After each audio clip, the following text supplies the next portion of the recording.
મારા જે કાર્યક્રમનું શીર્ષક છે એ દીકરી વહાલનો દરિયો. હવે હું મારી વાત શરૂ કરું આટલી ભૂમિકા પછી. પ્રદીપભાઈ, તમે આ કાર્યક્રમ નથી કર્યો, સમાજને બહુ મોટો મેસેજ આપ્યો છે સાહેબ. આને આને આને મનોરંજનનો કાર્યક્રમ નો કહેવાય, સમાજને આપેલો બહુ મોટો સંદેશ છે કે દીકરાના ઘરે દીકરીનો જન્મ થાય અને એને આવી રીતે ઉજવી શકાય. સાહેબ, આપણે એક બહુ જૂની કહેવત છે કે રૂપિયા કરતા વ્યાજ વાલું, પણ રૂપિયો કયો તો કે દીકરો, અને વ્યાજ કયું તો કે દીકરાનો દીકરો પૌત્ર. મને કહેવા દો કે આ ઠાકર પરિવારને આંગણે આ બહુ જૂની જે કહેવત છે, વર્ષો જૂની જે પરંપરા છે, એ એમણે જુદી રીતે લખી છે. એમણે એમ કીધું કે દીકરો તો રૂપિયો હોય જ, દીકરો તો વાલો હોય જ, પણ દીકરીને પણ રૂપિયો માનો. અને દીકરીના ઘરે સંતાન આવે અથવા તો દીકરાના ઘરે દીકરી આવે તો એને પણ રૂપિયા કરતા વાલું વ્યાજ માની અને એના જન્મોત્સવને ઉજવો. સાહેબ, આ નવો વિચાર છે. હજી પણ આપણા સમાજની અંદર છાના ખૂણે ભ્રૂણ હત્યા થાય છે. સાહેબ, મને જાહેરમાં બોલવામાં જરાય સંકોચ નથી. વર્ષો પહેલા એ વધારે પ્રમાણમાં થતી હતી, અને પછી જે આ કાયદા કડક થયા એટલે એની અંદર થોડું નિયંત્રણ આવ્યું, પણ હજી છાના ખૂણે ભ્રૂણ હત્યાઓ થાય છે. તો એ સમાજને પ્રદીપભાઈ આજે બહુ મોટો સંદેશ આપે છે. હમણાં પ્રદીપભાઈનો દીકરો અને એમના પુત્રવધુ એમણે સરસ દીકરી વિશેની કવિતા રજૂ કરી. મને બહુ ગમ્યું. હું પહેલી જ વાર સાંભળતો હતો. કોની લખેલી છે એ મને તો ખબર નથી, પણ એમાં જે બે પંક્તિ એમણે રજૂ કરી, એ બે પંક્તિને પાયો બનાવીને મારી વાતું, મારા વક્તવ્યની ઇમારત ચણું. એમાં પહેલી પંક્તિમાં એમ કીધું કે ખાંડને બદલે જો મીઠું નાખી દે મારી દીકરી, ભલે આખી દુનિયા એ થૂ થૂ કરીને થૂંકી નાખે, પણ મારી દીકરીએ જો ચા બનાવી હોય ને તો મીઠું નાખ્યું હોય તો મને અમૃત કરતા વાલી લાગે. આ એક પંક્તિ એવી હતી એની અંદર.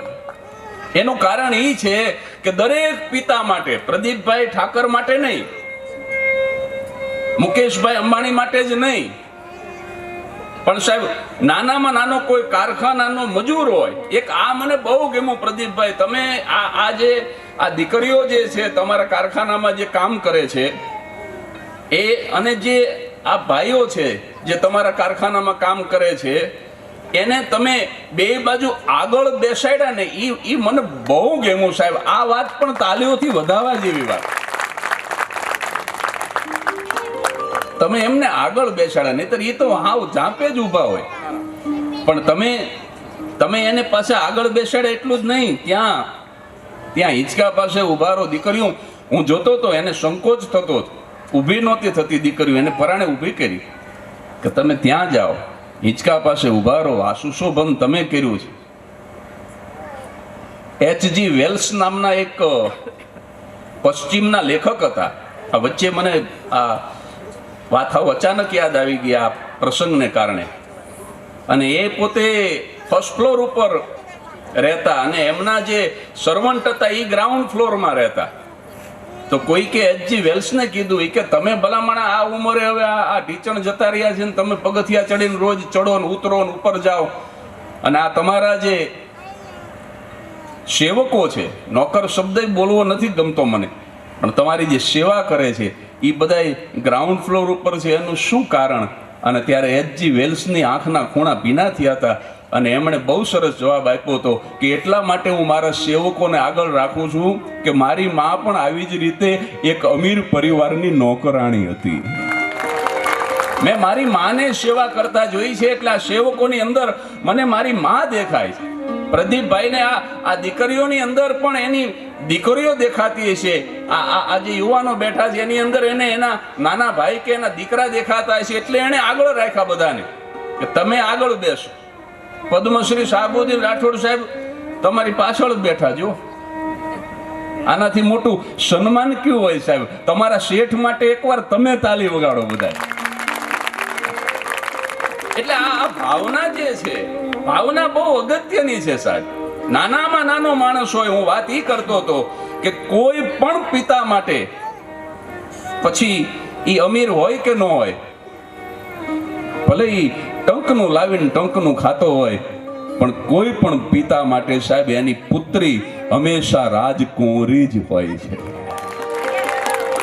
એને તો એટલી જ વાલી હોય, અને એટલા માટે ઈ કદાચ ખાંડની જગ્યાએ મીઠું નાખી દે તો બીજા પીવે કે ન પીવે, પણ બાપ અચૂક પી જાય. એને ઈ અમૃતથી પણ મીઠી લાગે એની ચા.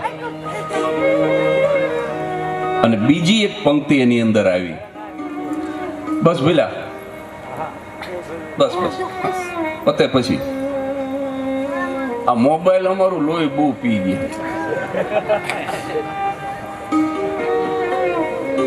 અત્યારે નાનું છોકરું જન્મે ને એના હાથમાં તમે મોબાઈલ આપો ને તો તાજું જન્મેલું છોકરું આમ આમ કરવા માંડે.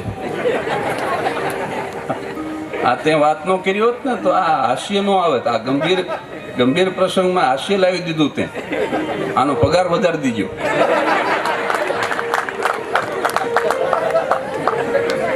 હા, નાનું છોકરું જન્મો એને મોબાઈલ આપો આમ આમ કરવા માંડે.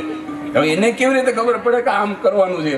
પણ એનું કારણ છે, એ પેટમાં હોય ત્યાંથી 9 મહિના સુધી એની મમ્મીએ આમ આમ જ કર્યું હોય. એટલા પેટમાં પોટીને સાંભળેલી બાળે રામ લક્ષ્મણની વાત માતાજી એના મુખ જે દીધી અને ઉડી એની ઊંઘ તે દીધી. જે રીતે અભિમન્યુએ માના કોઠાની અંદર એને જે યુદ્ધની વિદ્યા શીખી, કોઠાઓને ભેદવાની વિદ્યા શીખી, જે રીતે શિવાજીએ માના ઉદરની અંદર રામાયણ સાંભળી, એવી રીતે અત્યારના શિવાજી પછી આમ માના ઉદરમાં બેઠા બેઠા. અને બહેનોને અદ્ભુત પણ આહા વોટ્સએપ નું જે માધ્યમ છે,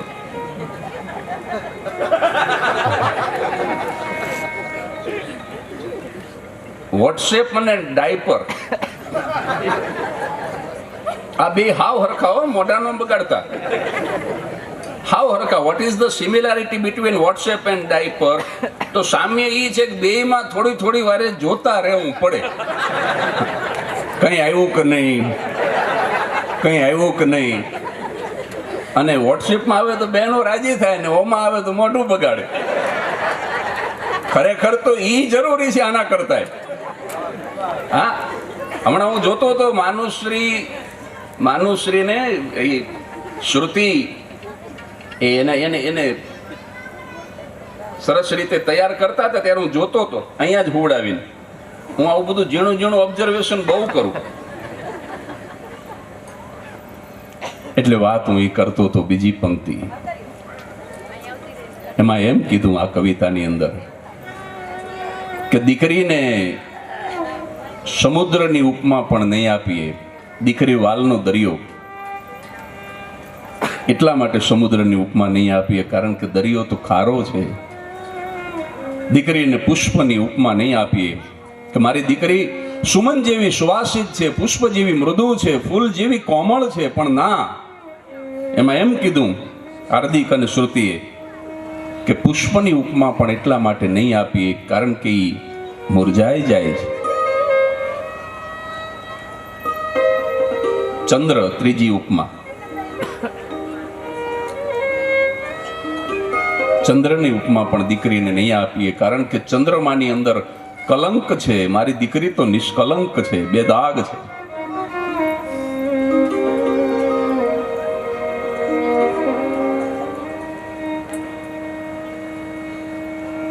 આ ત્રણેય ઉપમા આપો કે ન આપો, પણ એક ચોથી વાત હું કરી દઉં કે ભલે ચંદ્રની ઉપમા ન આપીએ, ભલે પુષ્પની ઉપમા ન આપીએ, ભલે દરિયાની ઉપમા ન આપીએ, પણ દીકરીને છે ને દીવડાની ઉપમા આપજો.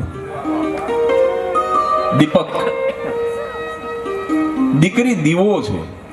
દીકરી વાલનો દરિયો એ તો બરાબર, પણ દીકરી વાલનો દીવડો, આ એક નવો શબ્દ, નવી વાત. આજે જ વિચારેલી.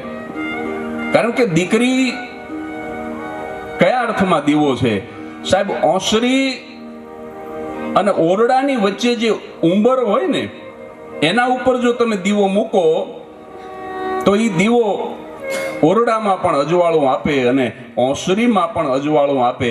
આ દીકરી છે ને એ ઓસરી અને ઓરડાની વચ્ચે ઉંબર ઉપર મૂકેલો એવો દીવો છે કે એ પોતાના પિયરિયાને અજવાળું આપે અને પોતાના હાહરિયાને અજવાળું આપે સાહેબ. ઉંબર ઉપર મૂકેલો દીવડો દીકરી. અને પછી મને વિચાર આવ્યો કે આ દીવડો જો દીકરી હોય તો પછી કોડિયું શું છે? તો એની માં એનું કોડિયું છે. કોડિયા વગરનો દીવો તમે મૂકી દો ને ઓટલા ઉપર, ઈ આમ કદાચ પ્રગટે ખરો પણ ઈ જોવામાં જામે નહીં કે જેવો આમ કોડિયાની ગોદમાં દીવો જામે. દીકરી માની ગોદમાં હોય ને તો આમ કોડિયાની અંદર જાણે કેમ વાટ મૂકી હોય. અને એની અંદર જે દીવડામાં જે ઘી છે ને એ એના પિતાનો પ્રેમ છે સાહેબ. કારણ કે પ્રેમ સ્નિગ્ધ છે, ઘી પણ સ્નિગ્ધ છે, સ્નેહ. એટલે એ જે ઘી છે ને વાટ દીકરી પોતે છે, કોળિયું એની જનેતા છે, ઘી એનો પિતાનો પ્રેમ છે, વાટ દીકરી પોતે છે. શું કામ? કારણ કે દીકરી પોતે બળે અને બીજાને અજવાળું આપે છે. ધૂપ સળી જેવી દીકરી છે. દીકરી પોતે સળગે અને બીજાને સુવાસ આપે. એટલે વાટ એ દીકરી પોતે છે. તો એની અંદર હજુ બે તત્વો ખૂટે છે સાહેબ. અગ્નિ વગર પણ દીવો પ્રગટી ન શકે અને પવન વગર પણ દીવો લાંબુ રહી ન શકે. એટલે મેં મારી મતિ બુદ્ધિ અનુસાર એવો વિચાર કર્યો કે શિક્ષણ છે ને સાહેબ એ અગ્નિ છે અને પોતાના પિતાના ઘરના સંસ્કાર છે ને એ પવન છે. આ પાંચ તત્વ ભેગા થાય ને એટલે દીકરી રૂપી દીવડો સાહેબ જળહળ થતો હોય છે. આ પાંચ તત્વ દીકરી વ્યાખ્યાયિત ન થઈ શકે એવું પાત્ર છે. એને શબ્દોની અંદર તમે બાંધી ન શકો એવું પાત્ર છે. પણ છતાંય વિદ્વાનો સાહિત્યકારોએ બહુ મહેનત કરી અને દીકરીની વ્યાખ્યા કરી છે. What is the definition of daughter? દીકરીની વ્યાખ્યા એવી કરી કે પિતાનો પ્રેમ, માની મમતા, આ બે ભેગા થાય અને એની વાદળી બંધાય અને એ વાદળી અનરાધાર વર્ષે એનું નામ દીકરી. દીકરી વિશેના પ્રસંગો પ્રદીપભાઈ મારી પાસેથી ખૂબ સાંભળ્યા છે, ઘણા કાર્યક્રમો કર્યા છે, ખૂબ જાણીતા પ્રસંગો અવારનવાર હું બોલ્યો છું. અહીંયા મારા કલાગુરુ પદ્મશ્રી શાહબુદ્દીન રાઠોડ સાહેબ સામે બેઠા છે, જેના કારણે આજે હું જે કંઈ છું એ મારા ગુરુના કારણે છું. तुम्हें और क्या दूं मैं दिल के सिवा, तुमको हमारी उम्र लग जाए. હમણાં જ 9મી ડિસેમ્બરે 84 વર્ષ પૂરા કરીને 85મા વર્ષમાં એમણે પ્રવેશ કર્યો છે. 85 નોટ આઉટ. આજે પણ 85 નું ઊંધું 58 હોય એવી સ્ફૂર્તિથી આજે પણ એ જીવન જીવે છે. હું તો શું આપી શકું, પણ મેં એક નાનકડું કામ કર્યું છે. શાહબુદ્દીન રાઠોડ સાહેબના નામની સરકારી નિશાળ બનાવી અને આપવાનો છું સાહેબ. દીકરીના 2 કે 3 પ્રસંગ જ મારે કહેવા છે.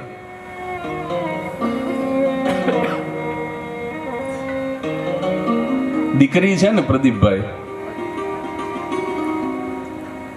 ઈ સૌરાષ્ટ્રમાં હોય રહેતી તો જ એના બાપને બહુ પ્રેમ કરતી હોય એવું નથી. સૌરાષ્ટ્ર આપણું બહુ આપણી માતૃભૂમિ છે, પણ દીકરી ગુજરાતની અંદર હોય કે ભારતની અંદર હોય કે એનાથી આગળ વધી અને કદાચ પરદેશની અંદર રહેતી હોય ને સાહેબ, દીકરી તો દીકરી જ હોય છે. એટલા માટે એક પ્રસંગ મારે પશ્ચિમનો તમને કહેવો છે. આઈ.કે. વીજળીવાળાનું એક પુસ્તક, મને દરેક પુસ્તક ડૉક્ટર સાહેબ ભેટ મોકલે. અને એમના પુસ્તકમાંથી વાંચેલો એક પ્રસંગ છે. આજે પહેલો પ્રસંગ ઈ ખોલું તમારી સામે. દીકરી કેવું પાત્ર છે. એક રોબર્ટ નામનો યુરોપિયન પોતાનો નાનકડો સુપર સ્ટોર, નાનકડી દુકાન, ડિપાર્ટમેન્ટલ સ્ટોર. વ્યવસ્થા એવી હતી કે ઘરની બાજુમાં જ સ્ટોર અને ઘરમાંથી સ્ટોરમાં જઈ શકાય એવું બારણું. 40-45 વર્ષનો બાપ છે. ગુલાબના ફૂલ જેવી 5 વર્ષની એક નાનકડી અને દીકરી છે. દીકરી ઘણી વખત એની દુકાનમાં આવીને પપ્પાની અને રમવા માંડે, સ્વાભાવિક છે. એમાં એક દિવસ રમતા રમતા આપણે જે અમને જે સ્મૃતિ ચિહ્ન આપ્યા ને એના ઉપર તમે જોયું પેપર લગાડેલો છે. કોઈને કાંઈ ભેટ આપવાની હોય એના ઉપર જે રેપર આપણે કરીએ ને ગિફ્ટ ઉપર, એના મોટા રોલ હોય ગોળ, તમે જોયા છે. તો 5 વર્ષની દીકરીએ રમતા રમતા એ જે રોલ એનો બાપ લાવેલો વેચવા માટે, ગિફ્ટ બોક્સ ઉપર કવર એનું કરવાનો જે રોલ હતો, એક નાનકડી કાતર લઈ અને દીકરીએ એ રોલમાંથી ટુકડો કાપી નાખ્યો રમતા રમતા. બાપ થોડો ક્રોધી હતો. એને આમ જોયું કે આ તો આવડો મોટો કિંમતી રોલ હજી હમણાં જ હું લઈને આવ્યો છું, આ દીકરીએ એમાંથી ટુકડો કાપી નાખ્યો. એને થોડો ગુસ્સો આવ્યો. ન કરાય, પણ છતાંય ક્રોધી પિતાએ દીકરીને એક થપ્પડ મારી દીધી. યુરોપની દીકરી, આમાંય તે ટમેટા જેવા હોય યુરોપિયન, એમાંય પછી 5 વર્ષની દીકરી ગુલાબના ફૂલ જેવી, અને પિતાની થપ્પડ પડી ને ગાલ લાલ હતા એનાથી વધારે રતુમડા થઈ ગયા. ગાલ ઉપર થોડો સોજો આવ્યો. દીકરી રડવા માંડી. રડતી રડતી પોતાના ઘરમાં જતી રહી. હવે તો એવું સાબિત થઈ ચૂક્યું છે. આપણે નટુ સાહેબ અહીં બેઠા છે, અમારા વડીલ પ્રદીપભાઈના પિતાશ્રી. એ પણ મારા પિતાશ્રીની જેમ જ પ્રાથમિક શાળામાં શિક્ષકની સેવા આપતા. એ સમયમાં એવું કહેવામાં આવતું કે સોટી વાગે સમસમ અને વિદ્યા આવે રમઝમ. પણ હવેના અત્યારના ચિંતકો એ વાતને ખોટી પાડે છે કે વિદ્યાર્થીઓને ન મરાય અને સંતાનને ન મરાય. એટલે ઓલા લોકો આપણને હવે હાચા લાગવા માંડ્યા. પશ્ચિમમાં તો વર્ષોથી મનાય એટલે 911 નંબરમાં છોકરો ફોન કરે તો પોલીસ આવીને પપ્પાને પકડી જાય. માર્યો શું કામ? એવી અહીંયા છોકરાઓની વેલ્યુ. આપણા વખતે તો શું થતું કે બાપા મારે, પછી આપણે ભેંકડો તાળીને રોય એટલે પાડોશીને ખબર પડે કે આને ટીબો. હું રોતો તો એ પ્રદીપભાઈને સંભળાય. અને પછી આપણે સાના ન રહી એટલે સાના રાખવા બાપા ફરીથી મારે. બોલો, આ બીજી વાર સર્વિસ કરે ત્યારે જ પાછા સાના રહે. એટલે આપણો તો યુગ જુદો હતો, પણ હવે એ પ્રાસંગિક નથી. પણ આ રોબર્ટ મેં કીધું એમ થોડો ક્રોધી હતો. એને ન ગમ્યું, ગુસ્સો આવી ગયો, દીકરીને થપ્પડ મારી. દીકરી રડતી રડતી ઘરમાં જતી રહી. હવે સાંભળજો સાહેબ. બીજા દિવસે સવારે બાપ સૂતો છે. નિદ્રામાં એને એવું લાગ્યું કે કોઈ મને જગાડે છે. એની આંખ ખોલી. આમ સૂતા સૂતા જેને દ્રષ્ટિ કરી, 5 વર્ષની દીકરી જે હતી ને, એ એના પિતાના પગને આમ હાથથી હલાવી અને પિતાને જગાડતી હતી. બીજા દિવસે સવારે પલંગની બહાર ઊભી છે દીકરી. બાપ જાગ્યો, એને આંખ ખોલી, જોયું. દીકરીએ જોયું કે હવે મારા પપ્પા, હવે મારા ડેડી જાગ્યા. એટલે દીકરી તરત જ વાંકી વળી નીચેથી એને નાનકડું ગિફ્ટ બોક્સ ઉઠાનું જમીન ઉપર મૂકેલું એ ઉપાડ્યું પોતાના હાથમાં, અને રોબર્ટે જોયું ને તો એ જે ગિફ્ટ ને એ જ ટુકડાનું દીકરીએ રેપર કરેલું એ બોક્સ ઉપર. 5 વર્ષની દીકરી એના બાપને જગાડી અને એક જ વાક્ય બોલે છે, હેપી બર્થડે પાપા. સાહેબ 5 વર્ષની દીકરીનું ડાપણ તમે જોજો. દીકરી પશ્ચિમની છે, પણ મારે ઈ કહેવું છે કે દીકરી ચાહે સૌરાષ્ટ્રની હોય, ચાહે ગુજરાતની હોય, ચાહે મહારાષ્ટ્રની હોય કે ચાહે પશ્ચિમની હોય, પણ બાપ અને દીકરીનો સંબંધ એ તો આવો જ હોય. એ દીકરી આગલે દિવસે જાણી ગયેલી એની મા પાસેથી કે આવતીકાલે પપ્પાનો બર્થડે છે. એ 5-7 વર્ષની દીકરીએ એ કાગળ કાપ્યો અને ભલે થપ્પડ ખાધી પણ છતાંય એ ગિફ્ટ બોક્સ ઉપર એ કાગળ ચડાવીને દીકરી બાપને એમ કહે છે કે હેપી બર્થડે પાપા. રોબર્ટ ઊભો થયો, દીકરીને તેડી લીધી, પોતાના ખોળામાં બેસાડી, બોક્સ લીધું. અહીંયા થોડીક બીજી ભૂલ કરે છે બાપ. એને આમ બોક્સ ખોલ્યું, ખાલી હતું. અહીંયા બીજી વખત બાપે ભૂલ કરી, ફરી પાછો એને થોડો ગુસ્સો કર્યો કે આ તો હાવ ખાલી છે એમ કહી અને એ બોક્સનો ઘા કર્યો અને દીકરીને આમ દૂર કરી અને બાથરૂમમાં જતો રહ્યો. પણ જો દીકરી ફરી પાછું એનું અપમાન તો થયું જ છે. દીકરીને અડસેલીને બાથરૂમમાં ગયો છે, છતાં એ દીકરી પાછી ઊભી થઈ અને રૂમના ખૂણામાં જઈને એને બોક્સ લીધું, ઢાંકણું જે ફેંકી દીધું તો એ ઢાંકણું પાછું લીધું, બોક્સ ઉપર એને ઢાંક્યો અને એનો બાપ બાથરૂમમાંથી બહાર નીકળે ત્યાં સુધી દીકરી બહાર ઊભી રહી. અને જેવો રોબર્ટ બહાર આવ્યો એટલે પાછી 5-7 વર્ષની દીકરી એના બાપને એમ કહે છે કે પપ્પા ઈ મારું ગિફ્ટ બોક્સ ખાલી નહોતું. કાલ રાત્રે જ્યાં સુધી મને ઊંઘ ન આવે ત્યાં સુધી મેં એની અંદર ઠાંસીને તમારા માટે શુભેચ્છાઓ ભરી છે. આ શબ્દો મારા છે. એની અંદર તો એ પશ્ચિમની વાર્તા હતી એટલે એમાં તો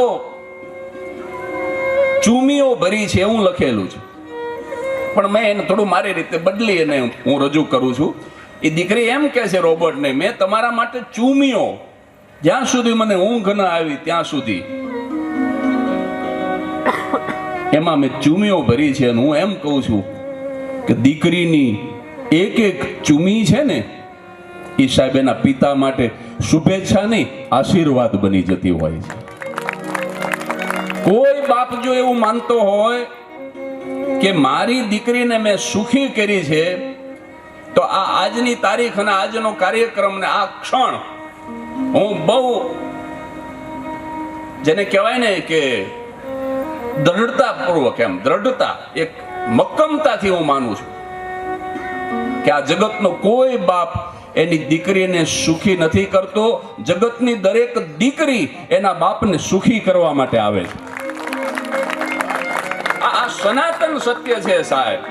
કોઈ એમ કહેતું હોય કે આ મારી દીકરીને મેં સુખી કરી, નહીં સાહેબ. દીકરી એના બાપને સુખી કરવા માટે આવતી હોય છે. સાહેબ દીકરી છે ને એ બધી વ્યવસ્થા ગોઠવાઈ જાય ને પ્રદીપભાઈ, પોતાના ઉછેરથી માંડીને, પોતાના અભ્યાસક્રમથી માંડીને, પોતાના લગ્નથી માંડીને, પોતાના કરિયાવર સુધીની આ તમામ વ્યવસ્થા ગોઠવાઈ જાય પછી જ દીકરી અવતરતી હોય છે. દીકરી બાપને સુખી કરે છે અને એનાથી એક કદમ આગળ જઈને, આને અતિશયોક્તિ ન માનશો સાહેબ, બાપ દીકરીને સુખી નથી કરતો, દીકરી બાપને સુખી કરે છે. અર્થમાં દીકરી બાપની ભાગ્ય વિધાતા બનીને આવતી હોય છે. અને પર્ટિક્યુલર આ પરિવારના આગળ હું શબ્દ વાપરીશ, દીકરી બાપની ભગવતી બનીને આવતી હોય, એની ભાગ્ય વિધાતા બનીને આવતી હોય છે, એની ભગવતી એ જગત જનની બનીને આવતી હોય છે. આ જગતમાં સ્ત્રી ન હોત તો આ જગત હોત ખરું? તો સ્ત્રી કેમ જગત જનની ન કહેવાય? આખા જગતને જન્મ સ્ત્રી આપે છે. અને કોઈને કોઈની દીકરી છે. તો દીકરીને કેમ જગતજનની ન કહી શકાય? દીકરી ભગવતી બનીને આવતી હોય છે, દીકરી ભાગ્ય વિધાતા બનીને આવતી હોય છે સાહેબ. દીકરી તારવા માટે આવે છે, એ દીકરીને મારવા માટેનું સાધન ન બનાવાય સાહેબ. એ તો તારવા આવે. હમણાં જ નિત્ય સ્વરૂપદાસજી સ્વામી સરદાર હું ગયો તો, એમની કથામાં એક વાક્ય બોલ્યા હતા કે કસાઈ તો હારા, કસાઈ તો બહુ હારા. કેમ? તો કે બીજાના સંતાનને મારે છે, પણ જે પોતાના ભ્રૂણની, પોતાના ઘરે ખબર પડે કે મારી પત્નીના ઉદરમાં દીકરીનો ઉછેર થઈ રહ્યો છે, આ ભ્રૂણ એ દીકરીનું છે, અને પોતાના જ સંતાનને મારવા વાળા એ તો કસાઈ કરતા વધારે ક્રૂર છે સાહેબ. આ નિત્ય સ્વરૂપ સ્વામી હમણાં 2 દિવસ પહેલા બોલ્યા હતા. આપણે કંસને ક્રૂર કહીએ છીએ. કંસ આપણે નામ નથી રાખતા કોઈનું કે આ તો બહુ રાક્ષસ હતો ને, ક્રૂર હતો ને, આવો હતો ને, તેવો હતો ને. આ હવે મારો વિચાર કે કંસ છે ને એ હારો. કમસે કમ દેવકીના સંતાનોને જન્મવા તો દેતો તો સાહેબ. એને ઘડી બે ઘડી આ અવની ઉપર, આ પૃથ્વી ઉપર શ્વાસ તો લેવા દેતો હતો, પણ ભ્રૂણમાં હત્યા કરવા વાળા તો દીકરીને જન્મવાનો અધિકાર નથી આપતા સાહેબ. કંસ કરતા વધારે ક્રૂર કહેવાય. અને એવા સમાજની સામે આ માણસ એક બહુ મોટો સંદેશ આપે છે કે દીકરાના ઘરે દીકરી અવતરે અને એનો પણ આપણે ધારીએ તો મોટો મહોત્સવ કરી શકીએ, એની આરતી ઉતારી શકીએ. આજે છે ને માનુશ્રીના કપાળમાં શ્રુતિબેને કે મારા ભાભી ધનલક્ષ્મીબેને કપાળમાં કાજળનું ટપકું કર્યું છે, જોઈ લેજો. કર્યું છે ને? હું એમ કહીશ કે માત્ર એની મમ્મીએ કે એના દાદીએ ટપકું નથી કર્યું. આ મુંબઈથી ને રાજકોટથી ને સુરેન્દ્રનગરથી ને થાનમાંથી આ જેટલા માણસો અહીં આવ્યા છે ને, એ માનુશ્રીના કપાળમાં કાજળનું નાનકડું ટપકું કરવા માટે થઈને આવ્યા છે. આપણે આ આંજણનું ટપકું એટલા માટે કરીએ છીએ મેષનું કે એને કોઈની નજર ન લાગે સાહેબ. અને હું તો એનાથી વધારે આગળ એમ કહીશ કે માત્ર માનુષી નહીં, આ પ્રસંગમાં આવેલા તમામ એ અર્થમાં ટપકું કરીને જવાના છે કે હવે દુનિયામાં માનુશ્રીને નહીં, દુનિયાની કોઈ દીકરીને નજર ન લાગે સાહેબ. કોઈ દીકરીનું શોષણ ન થાય, કોઈ દીકરી ઉપર અત્યાચાર ન થાય, કોઈ દીકરીની ભ્રૂણમાં હત્યા ન થાય, એવું ટપકું કરવા માટે છે આ કાર્યક્રમ રાખ્યો છે. આપણો કેવો પુરુષ પ્રધાન સમાજ છે સાહેબ. ઓલી રોબોટની વાત ઊભી રાખું, આપણે બેનો બહુ એક હાવ બધાને આવડે એવું એક ગીત ગાય છે. રાંદલમાંનો ઘોડો ખૂંદે ને ત્યારે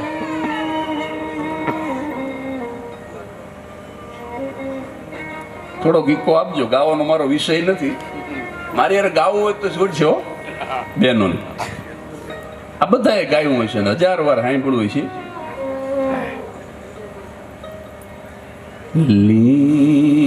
લીપ્યું ને ગૂપ્યું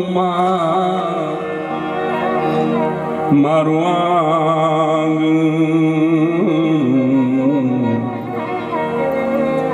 મને એમાં પગલી નો પાડનાર દોનેર ના દે વાંજિયા મેણા રે માં મન દો.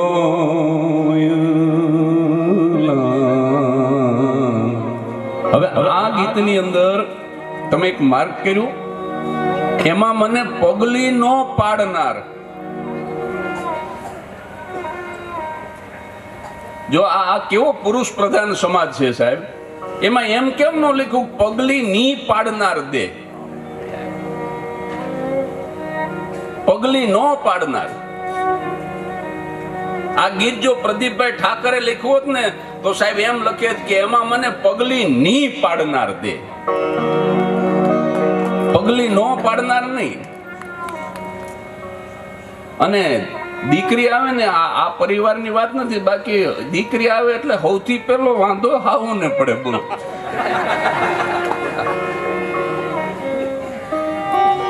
બાયણામાં આંગળી આવી ગઈ હોય એવું મોઢું કરે. તમે જોજો, આ બાયણામાં આંગળી આવી ગઈ હોય ને એવું મોઢું કરે. અરે રે, માતાજીએ દીકરો આપ્યો તો સારું હતું. પણ એક સ્ત્રીની સંખ્યા વધે છે, એક સ્ત્રી તરીકે તને વાંધો શું છે? એ પોતે જ સ્ત્રી છે ને, અને આ જગતમાં એક સ્ત્રીની સંખ્યા વધે છે. અહીંયા તો આ પરિવાર હારો છે, બાકી ઘણા ઘરમાં તો અમુક હાહુ તો એમ જ માને છે કે અમારી ડાયરેક્ટ હાહુમાં જ ભરતી થઈ છે. એ વહુવતી એ જ ભૂલી જાય, મુદ્દો ઠામકો કાઢી નાખે. બોલો, ડાયરેક્ટ ડીએસપી થયા હોય ને એમ માને છે, ડાયરેક્ટ ભરતી થઈ. પોતે પણ વહુ હતી અને એનાથી આગળ પોતે પણ કોઈની દીકરી હતી સાહેબ. અને પરિવારમાં દીકરીનો જન્મ થાય તો રાજી થવા જેવી વાત છે. પરિવારમાં હવે તો હું એમ બોલ્યા કરીશ કે પરિવારમાં દીકરીનો જન્મ થાય ને તો માણસે રાજી થવા જેવી વાત છે, એમ નહીં બોલું. હવે હું એમ બોલીશ કાર્યક્રમોમાં કે પરિવારમાં દીકરીનો જન્મ થાય ને તો માણસે પ્રદીપ ઠાકર થઈ જવાની જરૂર છે. આ માણા એટલે મને ગમે કે પહેલેથી જ દીકરી એટલી વાલી, એટલા બધા એને મારી ડીવીડી એટલી સાંભળી છે, એટલા કાર્યક્રમો દીકરી વિશેની વાતો. આ માનુશ્રી આવીને દીકરી વાલી થઈ ગઈ એવું નથી, આ તો જન્મજાત છે આ સંસ્કાર પ્રદીપભાઈમાં. નારીના 4 સ્વરૂપ છે, 4 સિવાય 5મું કોઈ સ્વરૂપ નથી. 4 જ સ્વરૂપે સ્ત્રી પુરુષને મળે છે. કાં તો એ મા સ્વરૂપે મળે, કાં તો એ બેન સ્વરૂપે મળે, કાં તો એ દીકરી સ્વરૂપે મળે, કાં તો એ પત્ની કે મિત્ર સ્વરૂપે મળે. આ 4 સિવાય 5મું કોઈ સ્વરૂપ નથી. માસી હોય તો એ માનું જ બીજું સ્વરૂપ છે, કાકી હોય તો એ માનું જ બીજું સ્વરૂપ છે, ભાભી હોય તો પણ એ માનું જ બીજું સ્વરૂપ છે. રામ કલ્પાંત કરે છે સાહેબ, લીલા કરે છે. રામ એક સામાન્ય માણસની જેમ રડે છે. જ્યારે સીતાનું હરણ થઈ ગયું અને પછી જ્યાં નુપુર ઝાંઝર પડેલા જોયા અને લક્ષ્મણ એમ કહે છે કે મોટા ભાઈ આ મારા ભાભીના ઝાંઝર છે, કે ખાતરીપૂર્વક કહી શકો કે હા આ મારા ભાભીના જ ઝાંઝર છે? તો કે તમે ખાતરીપૂર્વક કેવી રીતે કહી શકો? તો કે જ્યારથી આપણે વનમાં આવ્યા છીએ ને મેં ક્યારેય મારી માના ચરણથી ઉપર નજર નથી કરી. મારી નજર કાયમ પાયલ ઉપર જ સ્થિર હોય છે, ઝાંઝર ઉપર જ સ્થિર હોય છે. એટલે હું કહી શકું. કંગન કદાચ મેળવ્યું હોય તો હું ખાતરીપૂર્વક ન કહી શકું, ગળાનો હાર કદાચ મેળવ્યો હોય તો હું ખાતરીપૂર્વક ન કહી શકું, પણ નુપુર મળ્યા છે એટલે હું કહી શકું. મેં કાયમ માના ચરણોમાં જ દ્રષ્ટિ સ્થિર રાખીને એમની સાથે વાત કરી છે. આ મારા ભાભીના ઝાંઝર છે. એટલે ભાભી હોય તો એ માનું જ બીજું સ્વરૂપ છે. દીકરી, ભત્રીજી, ભાણી, આ બધા જ પુત્રીના જ બીજા સ્વરૂપ છે. અને સગી બેન હોય કે પછી માસીની કે મામાની કે કાકાની દીકરી કે ફુવાની દીકરી, એ બધા બેનના જ બીજા સ્વરૂપ છે સાહેબ. 4 સ્વરૂપે સ્ત્રી પુરુષને મળે છે. હવે આમાં સૌથી શ્રેષ્ઠ સ્વરૂપ કયું તમને કહું? કાકી તમે બોલો, તમારી દ્રષ્ટિએ 4માં સૌથી શ્રેષ્ઠ સ્વરૂપ કયું? દીકરી. આમાં ઘણાનો જવાબ માં હશે હો. આમાં જો આંગળી ઊંચી કરાવો તો બહુમતી માં લઈ જાય. હું જો અત્યારે આંગળી ઊંચી કરાવું ને તો બહુમતી માં લઈ જાય. પણ કાકીનો જવાબ એટલા માટે સાચો છે કે આ 4 સ્વરૂપમાં દીકરી કઈ રીતે જુદી પડે છે. હું તમને પ્રમાણ આપું કે આ દુનિયામાં એવી ઘણી સ્ત્રીઓ તમને જોવા મળશે જે કોઈની માં નહીં હોય. આ દુનિયામાં એવી ઘણી સ્ત્રીઓ તમને જોવા મળશે જે કોઈની બેન નહીં હોય. આ દુનિયામાં અસંખ્ય સ્ત્રીઓ તમને એવી જોવા મળશે જે કોઈની પત્ની નહીં હોય. પણ એક સ્ત્રી મને બતાવો જે કોઈની દીકરી ન હોય સાહેબ. એ તો જ્યારે જન્મે એ જ ક્ષણે દીકરી બની જાય. નારીત્વ અને પુત્રીત્વ આ બે અભિન્ન છે. તમે આને જુદા ન પાડી શકો. જે ક્ષણે સ્ત્રી જન્મે એ જ ક્ષણે દીકરી બની જાય. પછી બેન બને કે ન બને, પત્ની બને કે ન બને, માં બને કે ન બને, પણ દીકરી તો એ જે ક્ષણે જન્મે એ જ ક્ષણે બને. એટલે સાહેબ આપણે ભણવામાં આવતું લઘુત્તમ સાધારણ અવયવ લસા અ, એમાં એક 3 હોય, એક 6 હોય, એક 9 હોય ને એક 12 હોય. પછી એમ કે આનો લઘુત્તમ સાધારણ અવયવ કયો, એટલે આપણે એની અંદર 3 જવાબ લખવો પડે, કારણ કે 3 વડે એ બધાને ગુણી શકાય. એટલે નારીના સ્વરૂપનો લઘુત્તમ સાધારણ અવયવ એટલે દીકરી સાહેબ. અને આ 4 જે સ્વરૂપ છે ને, હજી રોબોટની વાત ઊભી છે, પૂરી નથી થઈ. હું છે ને મેઇન માર્ગ ઉપરથી પછી આમ થોડોક ગાડા માર્ગે ઉતરી જઈશ, પણ પાછો ચોટીલા થાન હાઈવે ઉપર આવી જઈશ.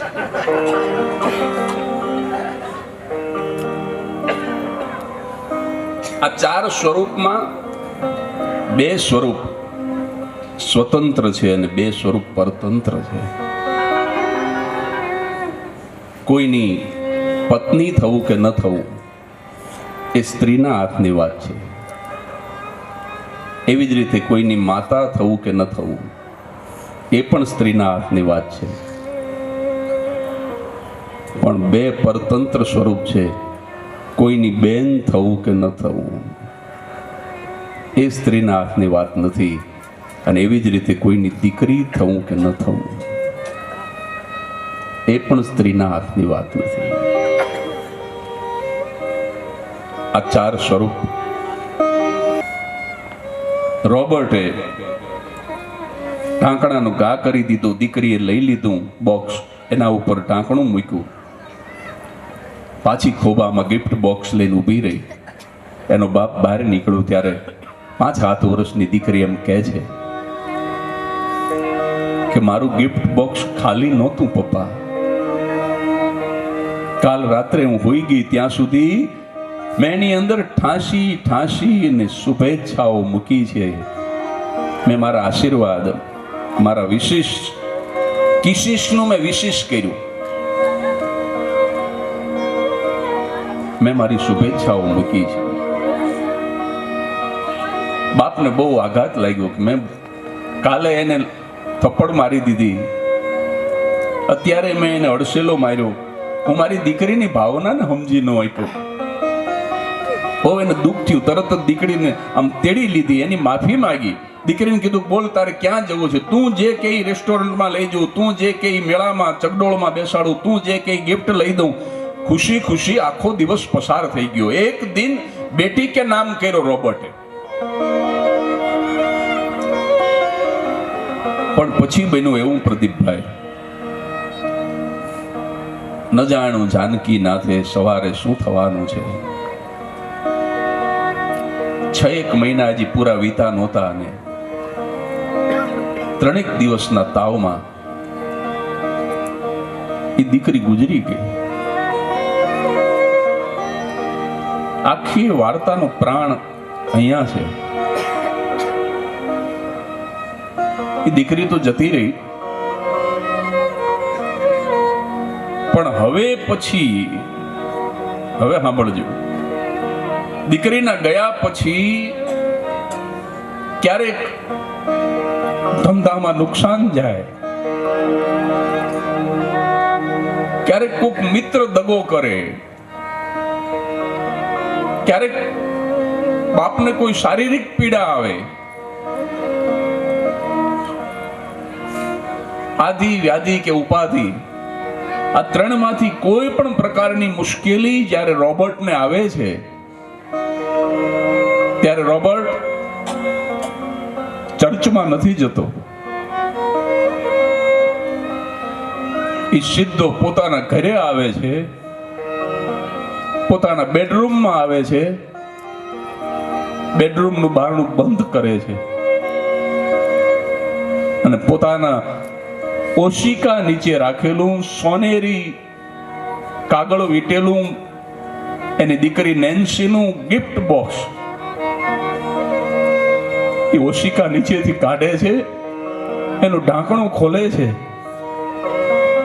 અને એ બોક્સમાંથી એની દીકરીએ ઠાંસીને ભરેલી જે બાપ માટેની શુભેચ્છાઓ હતી ને એમાંથી થોડીક શુભેચ્છાઓ લઈ લે છે, થોડું રોઈ લે છે અને પાછું એને ઢાંકણું ઢાંકી એમાંથી એકેય શુભેચ્છા પડી ન જાય એને ઢાંકણું ઢાંકી અને પાછું પોતાના ઓશિકા નીચે મૂકી દે છે. કારણ કે બાપને વિશ્વાસ છે કે મારી મુશ્કેલીમાંથી કદાચ ઈશ્વર મને બચાવે કે ન બચાવે પણ મારી દીકરીની દુઆ મને બચાવી લેશે.